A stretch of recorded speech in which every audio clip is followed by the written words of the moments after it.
Welcome, podcast listeners. It is episode number 409 of the Fret Talk podcast. You are here with your host, Mr. BudgetPedalChap. That is me.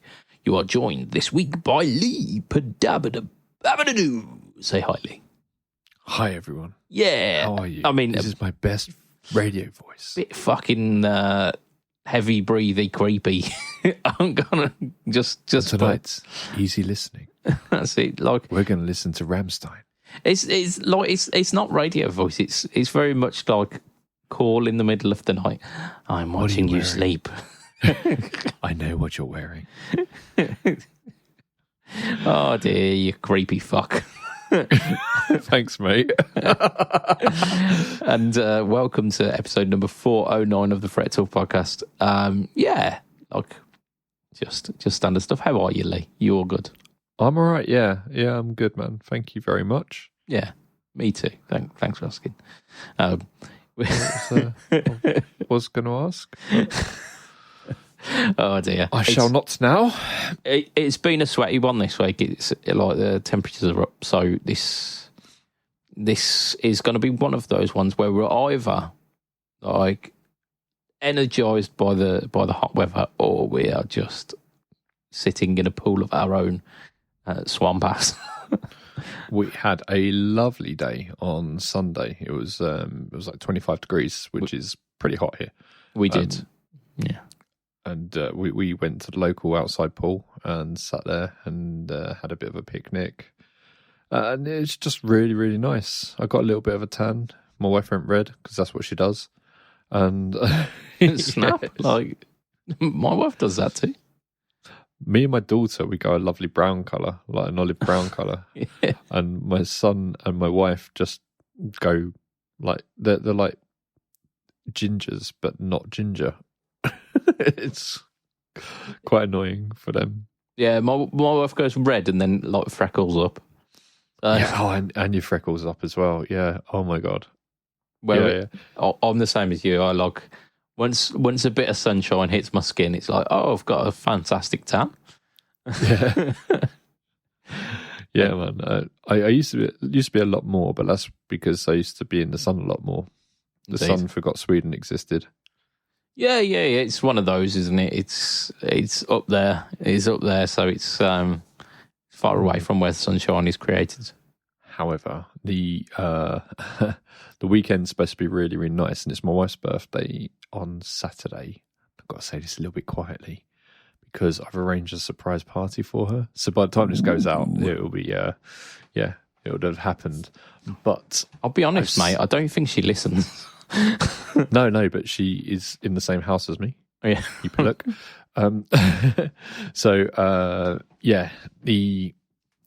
I've arranged for her to go to a spa with her mum and her sister and our daughter, and me and my son are going to stay here, and no one else knows about it apart from her mum and her sister. Nice. And obviously the other people coming. Really cool. Yeah, I'm really excited about it. Speaking of really cool, let's mention our sponsor, who is affordable.co.uk. Affordable brings you pedals from Demon Effects, GSA Effects, Musky, Joyo, 4D, Caroline, Nox, Movil, Chord, Vave, AM Effects, and Affordable pedals, which, hint, if you wait around a little bit, I might give you a little bit of a sneak peek at a world's exclusive on one of those Affordable pedals. It's lovely, by the way. It's very good. So yeah, they're a UK company with all their stock ready to ship in fantastic recyclable packaging, and you need to check them out at affordable.co.uk. Let's start off this podcast as we usually do, which is mentioning some shit news. I have breaking news. You've got breaking news? I have. I'm going to forward it to you. Interesting.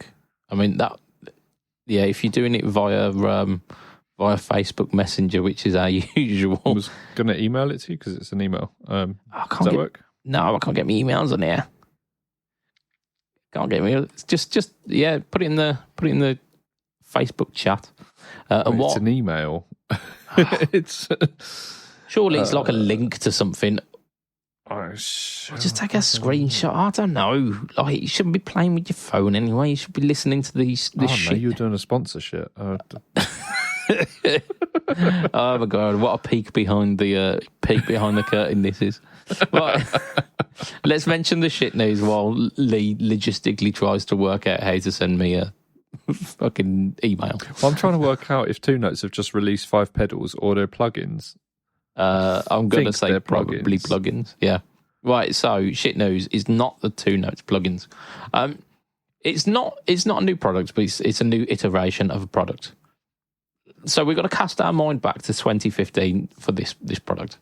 2015 is a notorious year.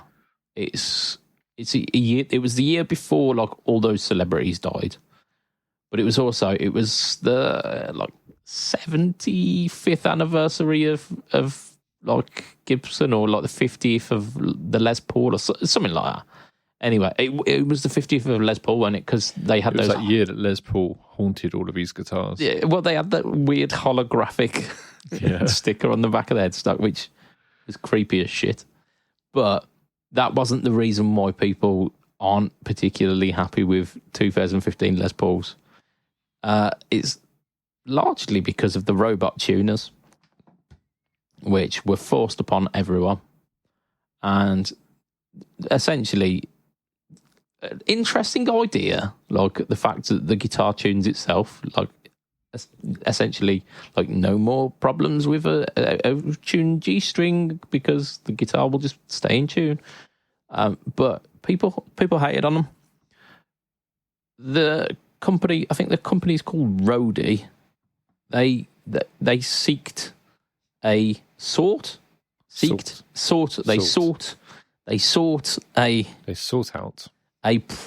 a solution for the robot tuners, which is like if you don't have the tuner attached to the guitar itself, you can choose when to use it. So they've got like a handheld version of a robot tuner where you pluck the string, it detects the vibrations, and then essentially works like a tuning butler and tunes the thing for you, like a little motor, turns the tuning peg.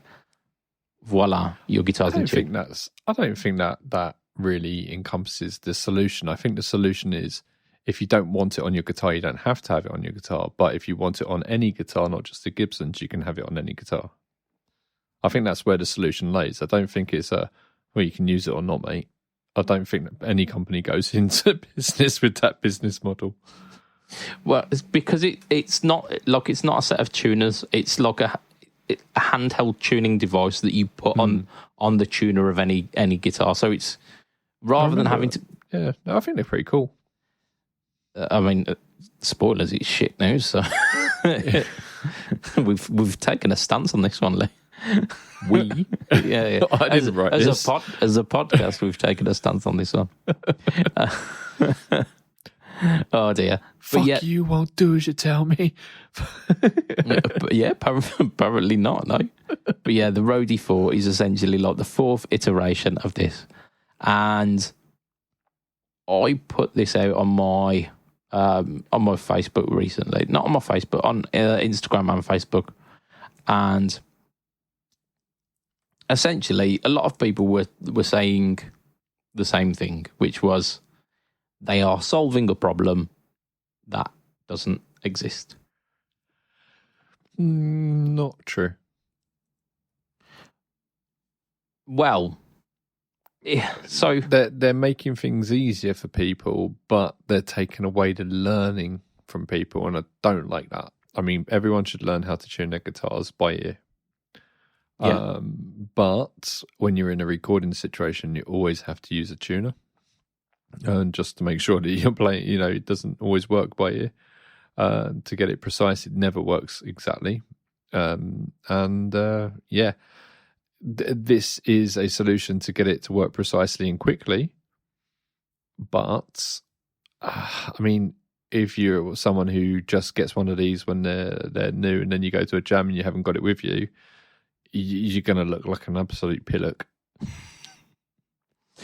Yeah, you're not wrong. Can you tune my guitar for me? Yeah, I need that.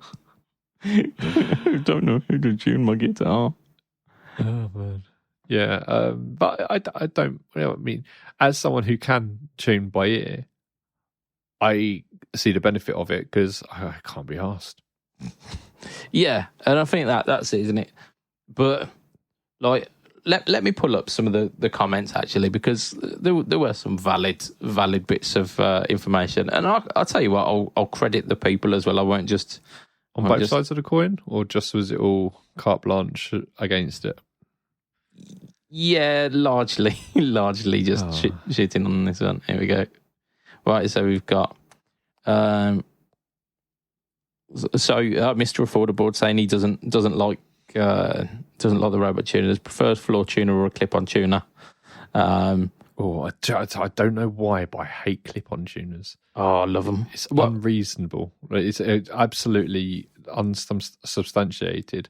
My hatred for clip-on tuners. They just look shit, and that's the only reason I hate them. They can do, because they like some of the cheaper ones tend to be like a big bulky unit, and it looks unsightly on the top of your top of your headstock. The Polytune is like a little rectangle, and you can just kind of tuck it away. So it looks a bit like. Do you remember those? What's it called? Like the Groove Tube Fat Finger, I think it was called. It was like a clamp that you stuck on the end of your headstock, and it was like. It basically added mass to your guitar, and it was supposed to improve your sustain. Yeah. So it looks a bit like that. So it's just like a little clamp, and then like you only ever like pull the tuner out when you need to. I think for live situations, I absolutely wouldn't rely on them, but for like bedroom and home studio use, I use clip-on tuners all the time. Yeah, I've played with people live. Yeah, lots who use them, and you've all got to, like, with a plugged in tuner like a TS2 or something like that. Everyone can tune. Yeah, everyone can tune up. When you got some pillock using those, be quiet. I think it's picking up vibrations through this. You might as well use your phone then at that point, or a pitch pipe. So we've got Chris Wilson here. Since one used one of them. He says, I've never heard a single person say, I really hate tuning these things. I wish it would do itself. Not once. I hate tuning my guitars. So there you go. I hate changing strings. I hate maintenance on my guitar. So his follow-on comment was that it's beneficial for the player to tune their own instrument, as it actually trains your ear. True. So, yeah, essentially. I think I've got some more on Insta as well. They generally not liking the whole. Okay, there you go. He said, "Oh my god, right on the normal, like absolutely." Chef's kiss coming. He says, "If your arthritis is so bad that you need this, then you probably don't play the guitar." So, yeah. Yeah. I agree. I think it will work for some people, especially new players, but I don't think they're doing themselves any favours, really. I think as an accessory, like at the moment, it's like $99 for like the early Kickstarter adoption. Kickstarter for the fourth generation of a product. Yeah. Like so, you kickstart the early process, like the kind of late stage research and development. And then it gives people. It's almost like pre-ordering, but with a bit more of an incentive. And the text, it's on its fourth iteration, so it works. Yeah, but it just shows that the sales were so bad that they couldn't afford to reinvest back into their own product. Not necessarily, because even big or kind of bigger indie studios for gaming are doing this, where they're kickstarting. Actually, yeah, right, yeah. I mean, Brandon Sanderson did a Kickstarter for his secret book series, and he's one of the best-selling authors in the world. So yeah, so it's part of gauging interest. It's gauging the market interest for that product. It was also the biggest Kickstarter of all time. Oh wow! At that point, I don't know if it's been exceeded now, but that was pretty cool. Yeah.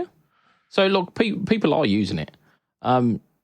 The thing that I was going to say is that, like, the 99 quid buy-in for it is a really expensive accessory for a beginner, because, like, realistically, their guitar's not going to be worth much more than that. And yeah, true. I mean, everyone just uses the Boss app now, don't they? Yeah, it's ideal for a beginner because it's free and you've got a phone. I'm not a beginner and I use it. I use clip-on tuners because I'm sophisticated like that. But if you're a beginner and, like, say for example, someone does buy you as a gift, or like you do feel, I'm going to invest in a nice tuner because I'm really taking this seriously. You are then losing out on that like that ear training where you are training up your ear to be able to tune to the pitches, which is part of the learning process. So I don't think it is for beginners. I think it's just for maybe for like roadies who like want quick and convenient like string tuning. I mean, that's the name of the company, isn't it? I mean, if you're backstage of a gig, it could be really good to quickly tune up some guitars. Yeah, absolutely. There's got to be a market for it as well, because there's 4 of the fucking things. So yeah, I might get one just to annoy you. I mean, carry on, like absolutely carry on. Do a video for it on our thing.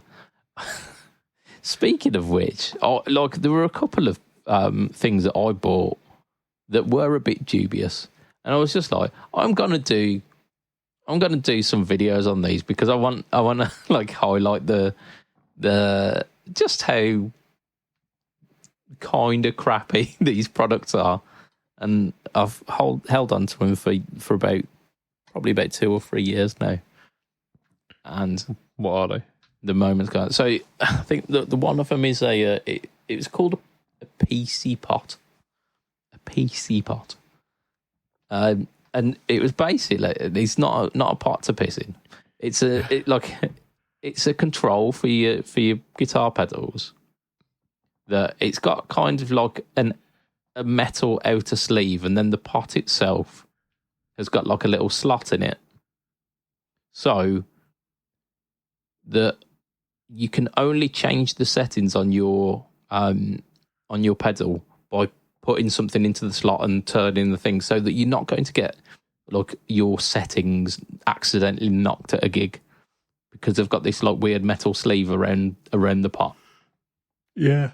There's a guy in America who, it was one of the first things I've got sent from for working on Pedalboards of Doom. It was his stuff's called Lock Knob. I mean, they never sound good, do they? No. And he has various different methods. One is one where you take the knob off of a pedal, and then this screws onto the shaft, but you can't turn it, so it fixes your, like, there's no way of turning it whatsoever. You have to remove that to turn it. But the other one, which was quite cool, but never really worked very well in practice, in my opinion, was it connected to the shaft, and it had a spring inside, so you'd pull it out a little bit and it would go back in, and it had teeth on the bottom, and then you'd have another part which also had teeth on the bottom, which had adhesive onto it, and it would stick to the pedal. So it would go around like a in gear increments. System. A geared system. Okay, but the adhesive bit would never stick right in line with where the thing would go, so it would always be slightly off. It was always a little bit janky. Oh dear. I mean, it's solving problems that aren't really there. Yeah, I put them on a few pedals, so I can't remember which pedals I've got them on. I'm sure my Phase 90's got one on, but my Phase 90's been dead for years. I blew it up. I never installed these PC pots because I got them. Like it was a Kickstarter thing again. I thought, oh look, this looks a bit shit, but it's kind of guitar related.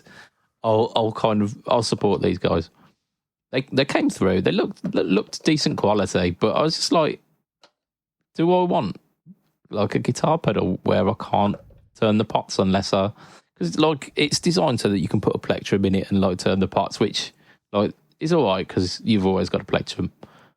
But just do I really want to add another level of difficulty onto turning my controls and my fucking pedals? I don't think I do. Yeah. I mean, there was another thing that I had that was in the similar sort of realm to that, which was these back plates that went onto your Boss pedals, and they had Velcro on them already. So they had the hook side of Velcro on them already, and like you literally removed your back plate off your Boss pedal and then put them on. I was just looking for one now so I could show you. They were pretty cool, but I mean.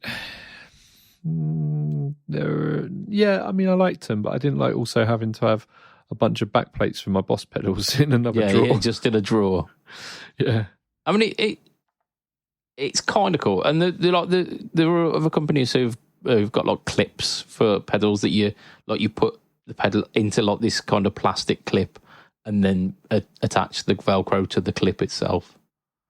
And I mean, we've got this thing in Rockboard where they're called quick mounts, and you basically take your screws out of the pedal and then replace them with these same thread screws that we supply, but they're longer, and you put them onto this plate, and this plate has little hooks on it, and it fits directly into the Rockboard boards, and it means that you can quickly remove your pedal and move it around on the board, so changing around without having to use Velcro.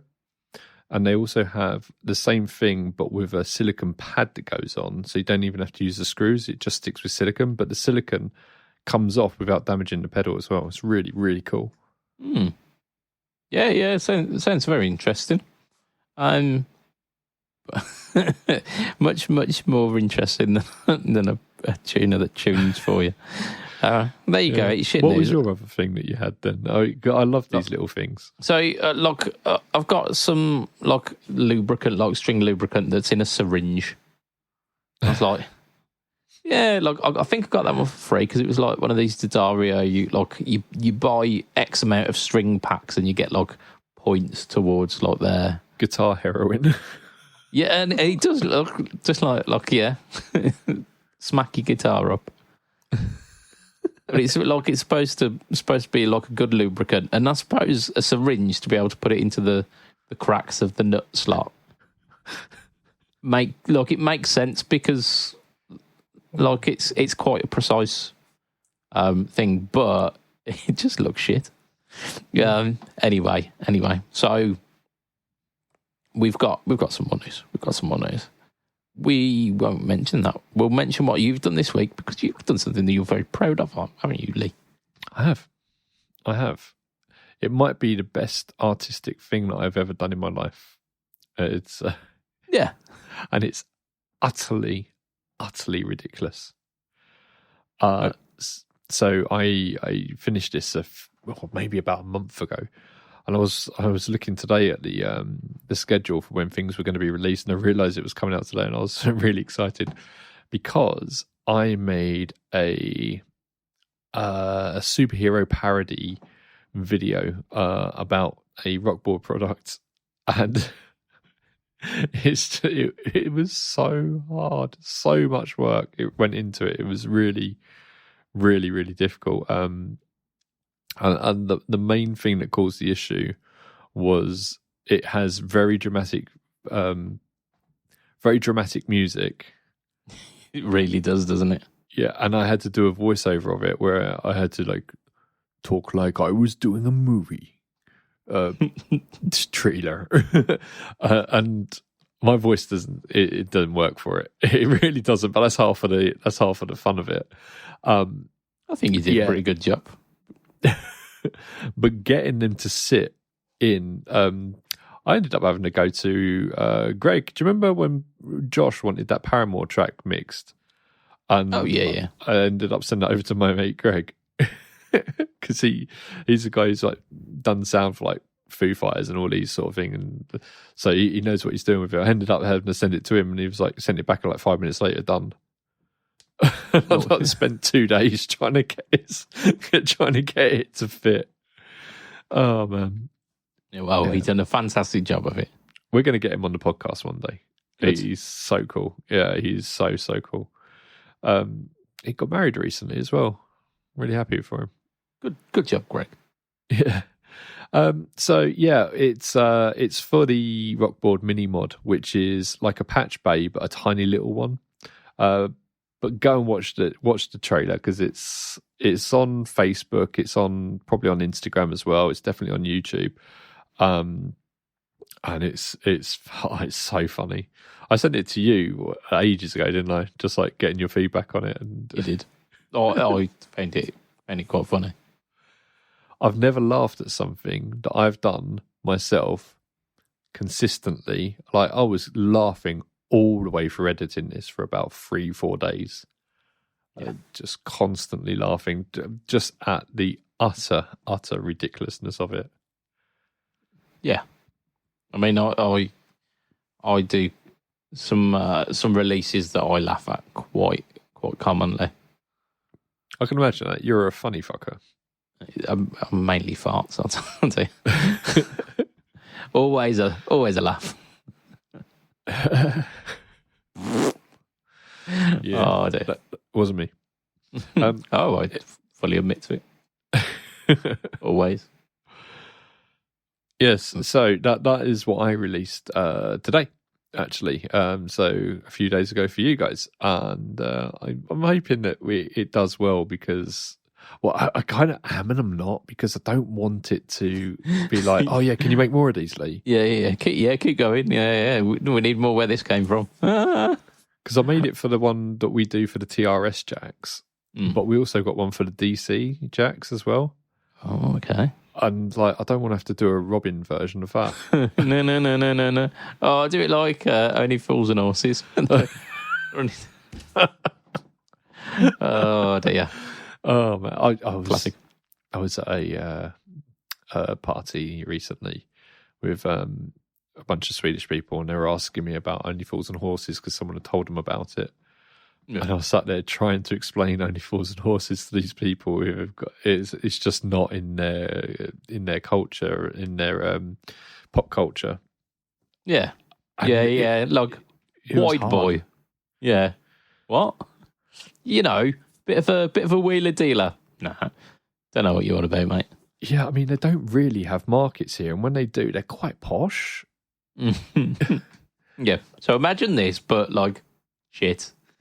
I mean, the thing about a market, right? It was in an English market was there before people had Facebook Marketplace. They were there before people could things like Temu existed, and AliExpress and all these sort of things. So if you had no idea where these people were getting their stuff. A lot of it was like supposedly off the back of a lorry or whatever, and a lot of it was like Adidas but written wrong. And like you'd have 4 stripes rather than 3 and stuff like this, and it was Adidas and Adidas. Yeah, like Adidas. So many it was like an online kind of Chinese marketplace, but IRL. You could get like all kinds of plastic tat. Like as a kid, you'd love to go to the market because you'd leave with like, oh, here's some off-brand Street Fighter figurines, or here's a fucking samurai sword. And you see these guys on TV where they're like trying to like sell you this knife that will cut through the sheer fabric of space-time, and you know, and it was them. They were stood on the corner with a fucking suitcase. Yeah. It was what they were doing. Yeah, and they do a demonstration always. Like, slices through like the sheer reality. There you go.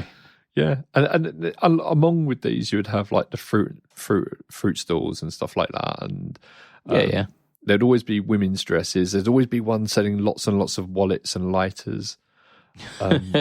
Always with always with kind of bongs. Yeah, like not very hidden references to weed. Yeah, it'd be like here's a lighter with a picture of Bob Marley next to it. Here's one.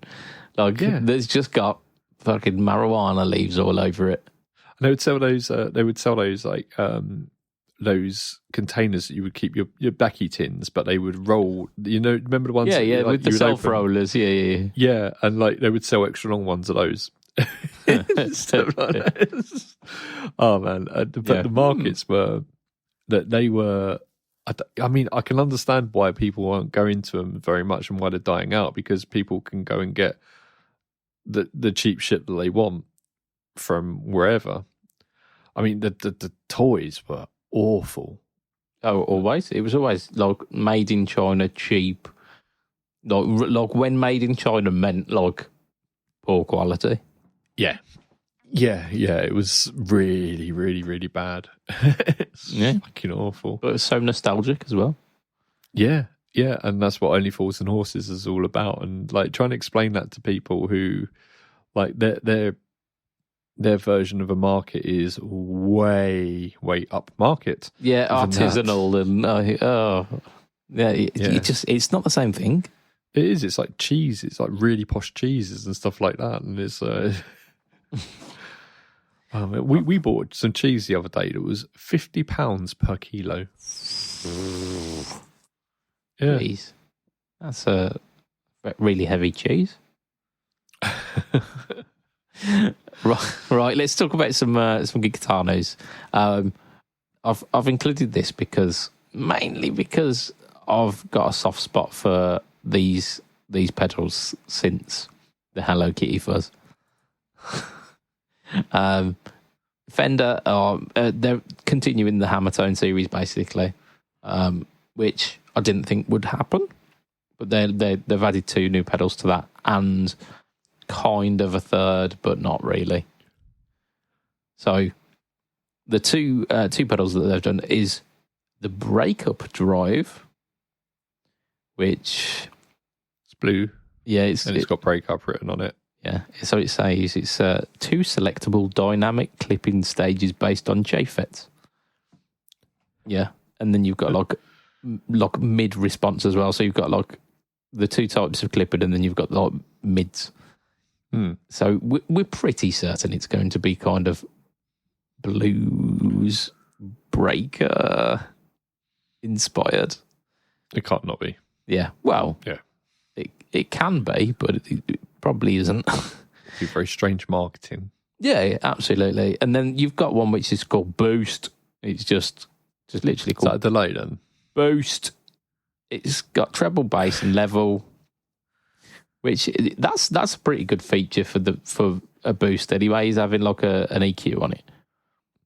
Op amp or harmonically rich JFET boost, so clean or kind of crunchy. JFET boosts are lovely.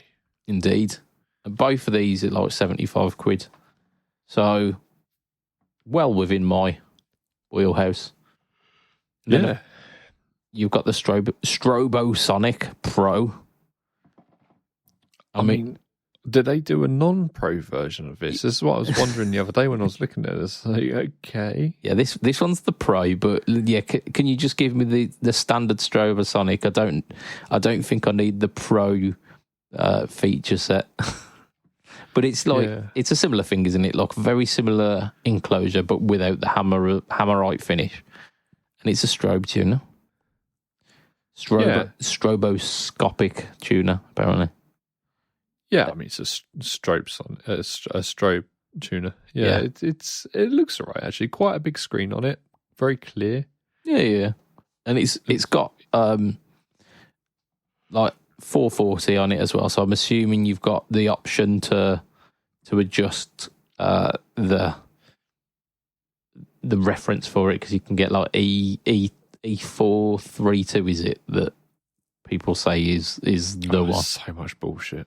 It is. Everyone thought it was 442, but yeah. I mean, it also looks like it's got a fucking camera at the top of it.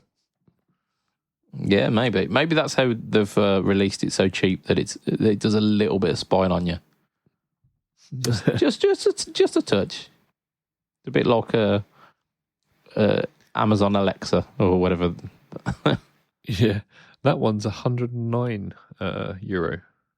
Yeah, which is just under, so it's 92 like quid. 92 quid, yeah, which is, it's not bad. 104 doll hairs. Indeed. Well, if you're after a tuner, they're definitely worse, I assume. Yeah, it's like it's stroboscopic, which is apparently to 0.01 cents. Which, that's... You're never going to tune your guitar in that finely. No, that's like finer than I would ever go anyway. As long as it does look like it's got a camera on it, doesn't it? I think that's probably the on-off light. Or maybe it's a like it lights up when you are perfectly in tune. Why would you need an on-off light when it's got a screen on it? I don't know, Lee. I don't know. I don't know. You do not, is the answer. I don't. But you do not. Yeah, okay. So that's free pedals from Fender. Next. Indeed. I do like them. I really need to get the fuzz and compare it to the Hello Kitty. Because some people are saying that even though the circuit boards are the same, the components are different, so they sound different. But don't know. Well, I'll talk about what I've been up to. Yeah, so I've done a shed load, haven't I? I've done a shed load. That's a very, very big poo for those who don't come from England. So I did a video this week, and I recorded. He did it in a rush because he forgot that he hadn't put one out.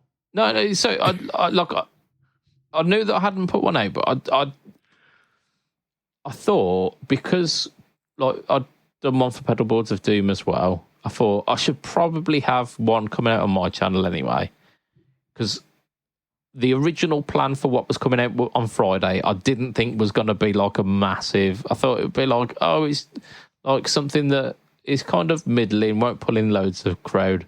So I'll do another one on Tuesday to make sure that it kind of bolsters the numbers. So I thought, you know what? One that will be really nice and simple, nice and easy. I got a bunch of the new Sonic 8 pedals through. One of them was literally just like a boost that had a buffer in it. Thought that's well simple. It's one knob and a flick switch. Really simple. I don't expect it's going to be doing very well because it's a boost pedal. Like no one cares about boost pedals. Pretty much that whole description applies to how my wife thinks about me. What? Are you a boost pedal? One knob with a flick switch. Don't. It's not going to do very well.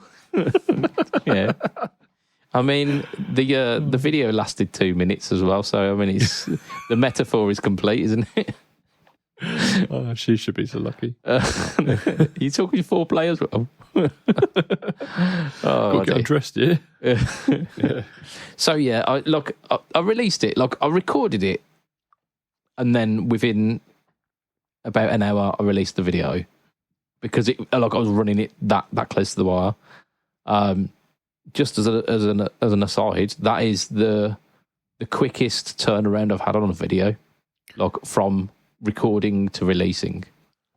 So well done that. And it's the Sonic 8 Super Sonic Master buffer. Pat yourself on the back there, mate. Thank you. There we go. So I weren't expecting anything from it. People absolutely fucking loved it. They loved this pedal, and it's doing so well. It's like on probably about 2K views in about 3 days. It's brilliant. It really is. It's for a fucking boost pedal with a buffer. Yeah. I mean, it's definitely down to how I marketed it, because I said that buffers are not sexy. And people obviously saw that and went, I'm going to prove you fucking wrong. And everyone watched the video. But yeah, so it's I weren't expecting that, and the Sonic 8 Supersonic Master Buffer. I suppose it could have also been the fact that I put Sonic the Hedgehog in the thumbnail. Oh, right, okay, yeah, that might do it. Because it's called the Supersonic, so I'll put a picture of Supersonic in the thumbnail. What, is it as in like Yellow Sonic? Yeah, Yellow Sonic. Yeah. Brilliant. So, I mean, I know like my audience are around my age, and we definitely have got some nostalgia for the Sonic games. Oh man, oh fuck it, I love playing Sonic. Yeah.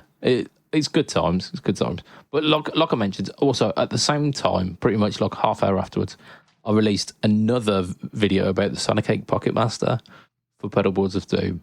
And Pedalboards of Doom viewers are slightly less interested in all of the accoutrements of the Pocket Master. They just want to get straight to the good stuff and wanted to know what NAM profiles are about and what they sound like, and if it's actually any good as a NAM profiler. So the entire video is about that, and I'm not going to spoil it. Go watch the video. It's well good, mate. Yeah. You really enjoyed the video, didn't you? Yeah. Actually, I really did. Yeah, I was talking about the player, but yeah, no, you're right. The video is very, very good. I was very happy with it. Yeah. Considering it was like a last minute switcheroo as well, because I had an idea for a different video, but then it was like, no, I want to do the Sonic 8. And you're like, yeah, cool. So that was wicked. However, I alluded to this at the start of the podcast, and this will be out. It will be out tomorrow. So Lee's not heard this, but for you guys, it will have been out 2 days ago. It is the world exclusive of the first of the Affordable pedals. So it's the Affordable Supersonic video, which is coming out on Friday. I mean, there has been so much Supersonic shit today. That's the third one. Yeah, so you've got the Supersonic, Sonic, Strobe. Yeah, Strobemeister. Yeah. Like, and it's the Sonic 8 Supersonic Master, and then the Sonic 8 Pocket Master. Now this is the Supersonic, so it's the year for Sonic stuff. But yeah, so the affordable, at least, yeah. Affordable Supersonic is, as you might recognise, is based around the sound of early Oasis. So like kind of first 2 albums. And yeah, it's good. It's really good. It's like fuzzy, like, because there's a lot of gain behind the Gallagher tone. That's because they need to be themselves. They do, yeah. It's like you switch it on and you feel an instant sense of sunshine. Yeah, because they can't be no one else. No. Yeah, those are the lyrics to Supersonic. So, like, there's loads of gain, but the note separation for it is phenomenal. Did it feel supersonic? It did, yeah. I do at one point play the riff to that song because with a gin and tonic. Not with a gin and tonic, no. I recorded at the same time I did the Supersonic Master Buffer Boost. Actually, I did them as a twofer. Sounds like you had it all. I did. But how much do you want? I want it all. I want it all. I want it all. I want it all. You make me laugh. So the thing about the Supersonic though is it doesn't just do Oasis tones, because Oasis were very much standing on the shoulders of giants with their kind of their guitar tones, saying, "Give me your autograph." What? Isn't that a Def Leppard? It's still the lyrics. Oh, yeah. Yeah. So there's kind of British rock throughout the ages that is definitely hidden within there. There's definitely kind of like some kinksy tones and some kind of kinksy. I've never heard it prefer. Kinksy, very kinksy. And It'd be better if you said there's some kinky tones in there, wouldn't it? Some like early Jimmy Page as well, kind of late Yardbirds, early Zeppelin stuff, where he was still using a Telecaster and an AC30 cranked to bollocks. So yeah, and then he evolved into a Les Paul and a Marshall. Well, you say that. I do. Yeah, live, he definitely did use a Les Paul. In the studio, that Les Paul was a Telecaster. Yeah, I mean, it's not really going to be able to argue that. I mean, at least on the first album, like Stairway was written on telly. There is a lot of telly going on. Yeah, a lot. That first album, I listened to it recently, and it is absolutely drenched in Telecaster tones. Like knowing that the Telecaster is on it, you listen to it and you're like, of course it is. Of course it is. Like you hear that kind of the metallicness of the bridge pickup and like that out of phasey middle pickup sound so much. You're like, there's no way that could have been a Les Paul. But there you go. So Supersonic, very, very very versatile considering it looks like it does the one thing. But it's got a lot more under its hood. I think it's probably going to be a popular one. And can you get them to sort me one out? Because I want to play one. Yeah, I'll have a word with me chap. See what he can do. I think that's me for this week. I won't mention the fact that I also put out a Instagram reel, YouTube short today. No word. It was an Instagram reel. I won't mention that one. Go on Instagram if you want to watch it. Yeah, very interesting. He was in riding his BMW. Me in a BMW, and I was sailing in my yellow submarine. Of course. Right. One of your pals got through the first verse. One of your pals here. One of your pals is our next bit of news, which is Mr. Keeley, Robert Keeley. Bobbert. Indeed. I've never called him Bobbert. He's released a pedal this week, and believe it or not, it's clon based. Yeah, I don't think they've ever done a clon before.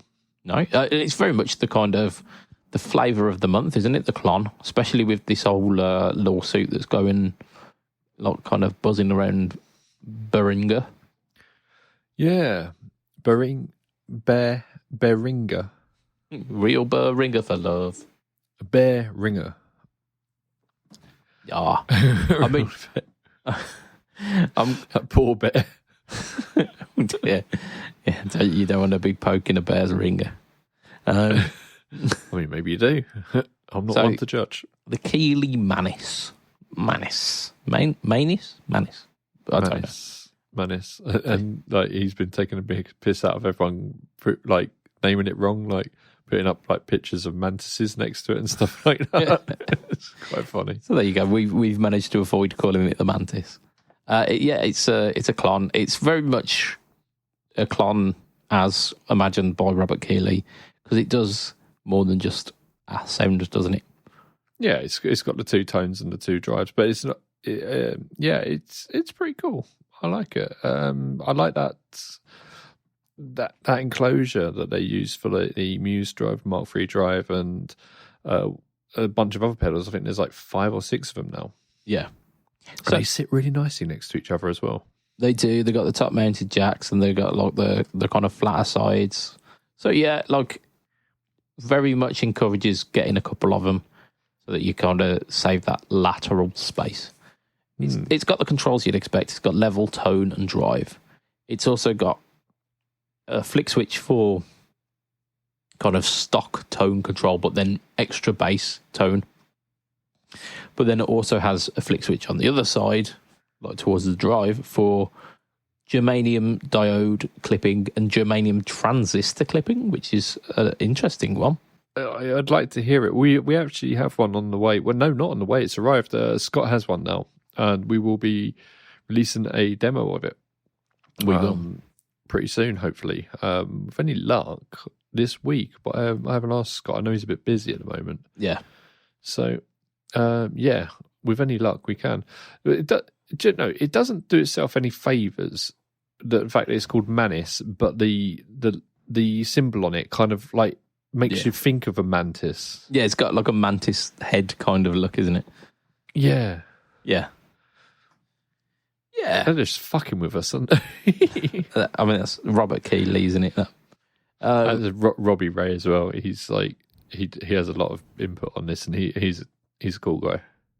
Yeah. So $199 US as MSRP, but if you're in the Europes, it ends up being $217 or $250 if you buy it from Thomann. Because distributes these, don't you, in Europe? Who's that? Warwick. I thought you were going to say Behringer. No, my company. Nice. Yeah, it's cool. It's cool. Like it's a clone. It's a clone. Like it's not breaking any new territory, but I think having those staples within your lineup it's a rite of passage, isn't it?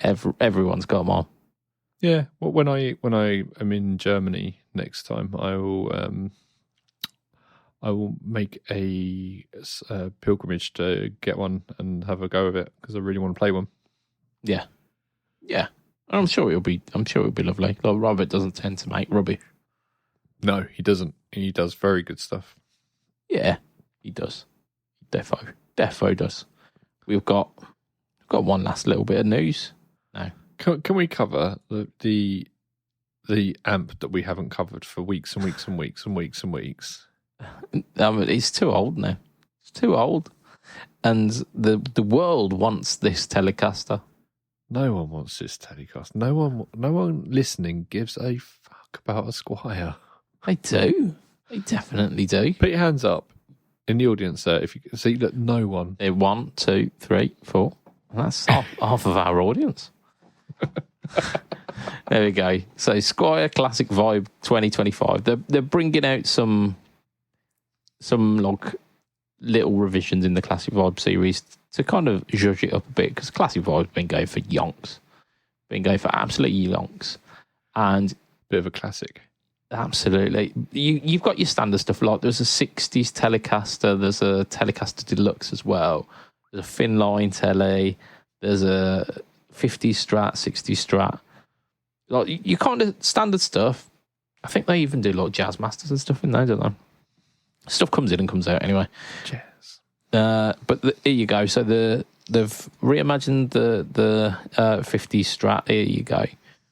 They've got a shell pink version. I'm hoping that they do a seafoam green. You dirty little instrument. Of course, maple fretboards with the really nice high amber tint on it. So it's like this lovely kind of golden amber finish. These are hardtail as well, so that's really interesting. That pink one looks really nice, and I really don't like pink guitars normally. Here we go. Quote unquote Fender's designed Alnico pickups. Cough, cough. Tone Riders. Yeah. I mean, it's the worst kept secret in the guitar world, isn't it? That the Classic Vibes have Tone Riders. And honestly, it's a brilliant move because the Tone Riders sound fantastic. They are a worthwhile upgrade to any cheap instrument, and some people even kind of prefer them to the kind of the lower end Fender pickups as well. So, like you are getting Alnico pickups. These are $399 for the 50 Strats. Then you've got the 70 Strat, which comes with a humbucker in the bridge. Very nice, and the finishes as well. Oh, it's got a fatty fat stock. Ooh, yes. So it's like Olympic white, but with a black card. And then you've got what are they calling the red? Is that? Oh, it's kind of orange, isn't it? Actually, like a I don't know. It's really nice. Metallic orange. Let's have a look. I'm gonna do the old thing here, which is opening up the man Google thing on the internet. Mocha, here you go. It's called Mocha.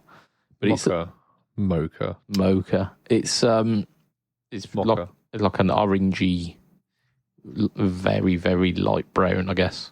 But I again, mean, to be fair, it doesn't look like mocha or mocha. It looks like very orange. It's like the color of a blood orange. Yeah, I was thinking because which is what they should have called it. The code for it is MOC, which I was expecting it to be called like metallic orange something, but it's not. It's called mocha. I kind of like it, and I kind of don't like because it's got this like orange, really really nice color orange. It's like the color you see on cars quite often nowadays, which when like Volvo or something got a really nice orange that's like similar to this, and it's got a black guard on it, but then it's got brilliant white pickups and knobs and pickup switch. I like that. I don't. I think there's too much going on because then you've got the very light, probably Laurel fretboard, and I mean there's too many colours going on here. Yeah, it does say Indian Laurel for the fretboard. Big fatty stock as well, and these are hardtail as well. Oh, there we go. I do love it. I love them. I would probably go for the Olympic white because I have been jonesing for an Olympic white guitar for so long. Like essentially an Olympic white Strat. I would put a black guard on it. I'd go triple single coil rather than a humbucker in the bridge. But honestly, this one's $399, and I wouldn't kick it. Yeah, I wouldn't kick it out of bed because it's ticking a lot of boxes. Right, now to the pièce de résistance. Yeah, I mean, I shat on the squares earlier, but this looks so good. Indeed. Yeah, you did. You really did. But so we've got Bigsby Telecasters essentially. So very Keith. Very, very Keith. It's a Telecaster with a humbucker in the neck. It does have all of its strings. It's not tuned to open G and is missing the low E.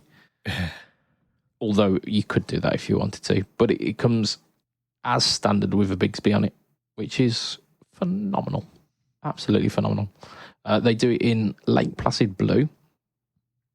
And I think they're bound as well. They are the bound bodies. They are. That's what makes them look really nice. Oh, delicious. But they're also doing a rather fancy Aztec gold one as well, which, oh, mummy. More to the point, right? They're doing a candy apple red Esquire. Is that candy apple red? Apparently, I had to look it up. According to Toman, it is. That looks purple, that does. Yeah, I think it's probably a lighting thing. But yeah, I'm quite into that. Maybe there's more than one. No, there's got it in apple red or Sherwood green. Sherwood green, yeah. When I clicked on it, it said candy apple red, so it should have that sparkle to it. I love my candy apple red Strat. Yeah, but I wish this had the other pickup. So, if it's anything like the old Esquires that they did, they're rooted. They are rooted, yeah. So you can easily convert it into a Telecaster, which, and again, it's got a bound top, which very nice, very nice. They're also doing a Jazzmaster, 60 Jazzmaster, like standard Jazzmaster pickups, which I don't think Tone Rider do. So it's going to be a it's not going to be a Tone Rider pickup. Keep scrolling down and look at the jazz bass. They do a Durasonic with a humbucker rather than two of the weird kind of covered offset singles. Screw that. Look at this jazz bass. Yeah, it's active as well. Oh my God, it's got so many tuners. Really nice, isn't it? Yeah, 70s active jazz bass has got... I'm not sure. I would like a dark board. So it's a maple neck, but it's also got like the block inlays, and I like the darker like rosewood boards with block inlays. I'm not sure with the lighter wood. This guitar looks like it would only make fun, happy music.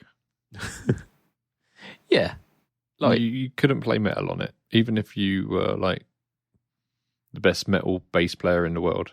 You could play metal on that just because you would see it and it would bring happiness to your heart.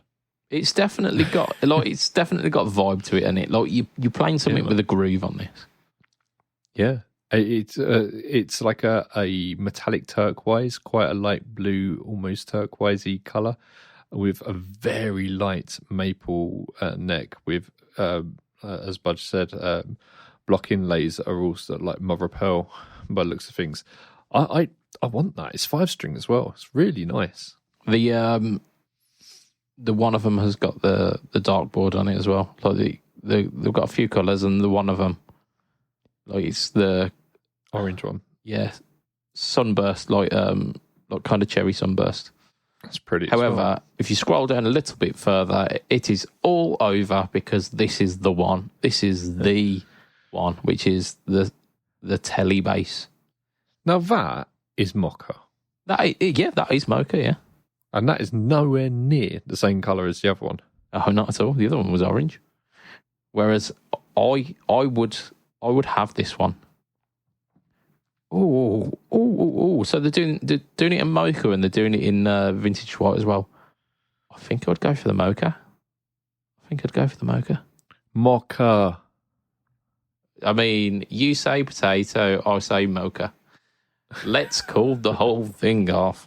Yeah. So realistically, Squire are absolutely killing it with their it's classic pretty strong lineup on it.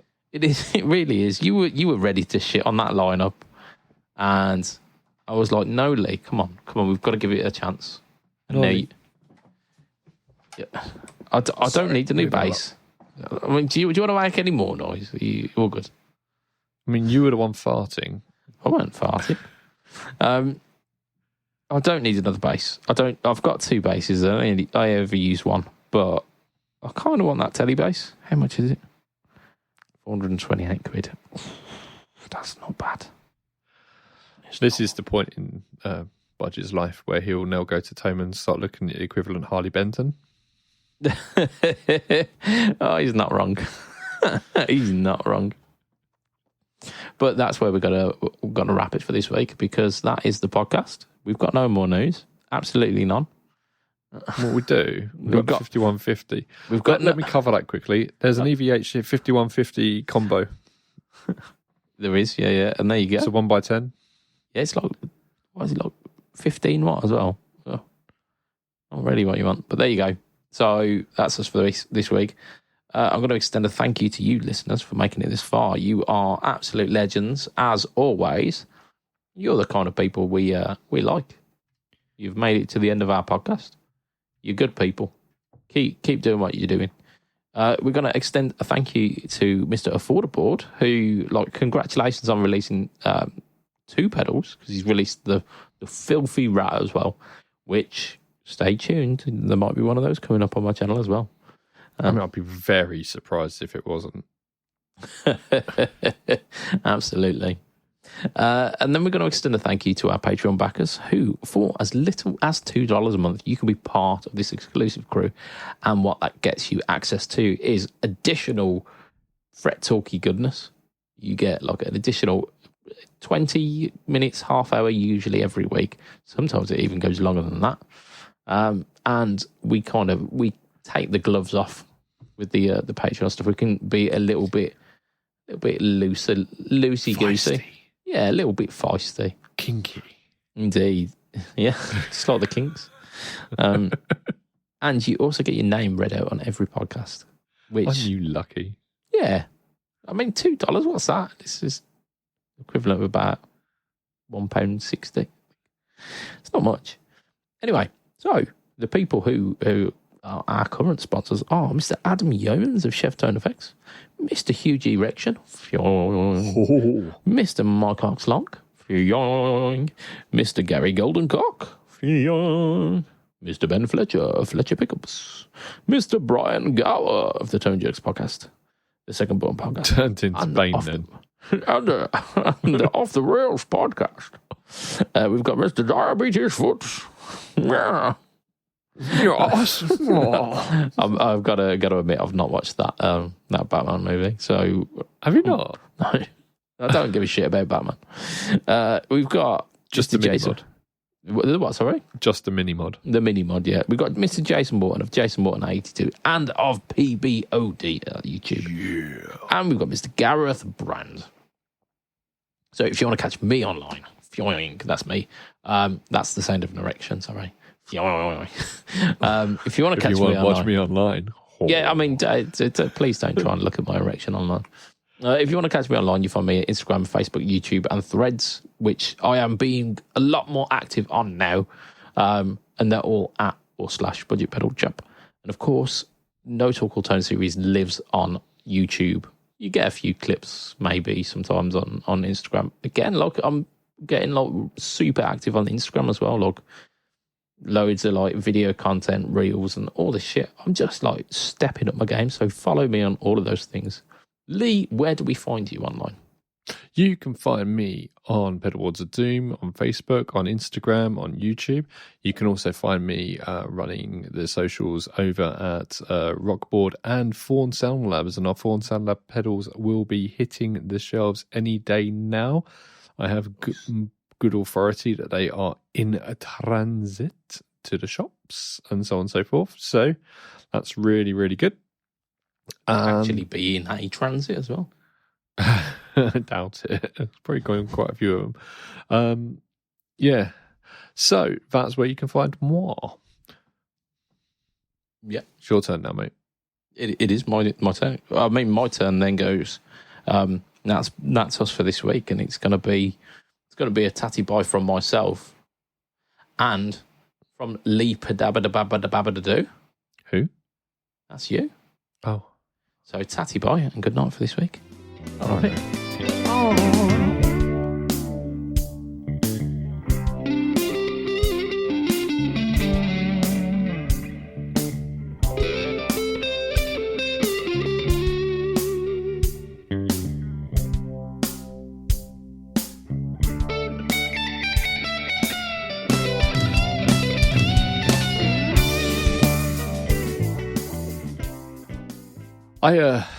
I started doing some lessons in veterinarian.